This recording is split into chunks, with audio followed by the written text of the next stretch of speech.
Chief మినిస్టరే కదా YS Rajasekhara Reddy గారే వాళ్ళని అందులో ఇంకా అదే అంటున్నాం గవర్నమెంట్ని ఒక అపాయింట్ చేశారు. ఏది principal chief secretary plus INPR commissioner, ఒక మనిషి ఫిలిం ఛాంబర్ నుంచి డిస్ట్రిక్ట్ కలెక్టర్, ఈ నలుగురితోటి టీం వేసి అన్ని జిల్లాలలోని జాగ్రత్తగా పైరసీ చేయకుండా చేయండి అని అన్నారు. అంటే ఇంక్లూడింగ్ పోలీస్ని, ఏ జిల్లాలకు సంబంధించి వాళ్ళని వీళ్ళు చూసుకోకుండా మేము వెళ్ళి వాళ్ళ దగ్గర అడగాల, మాకున్న ఇన్ఫ్లుయెన్స్ని మేము చేసేసుకుంటాం, మేము డబ్బులు ఖర్చు పెట్టేసుకుంటాం, మా ఇది మా రాజ్యం అని అన్నారు. ఇది ఎప్పుడు 20 ఏళ్ళ నుంచి నడుస్తుంది. నేను I will give you that copies also మీకు. సో అది అథెంటికేటెడ్గా ఉంటుంది మీకు.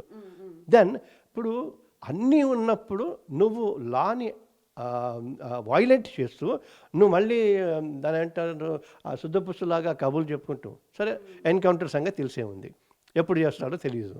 వాడు ఎన్కౌంటర్ పోలీసులు చేయమని అంటే పోలీసులు ఎవరు పడితే వాడు ఎన్కౌంటర్ చేస్తారా మీ ఉద్దేశం? లేదు, మీరు చేయకపోతే మా సినిమాలతో చెప్పిస్తానని.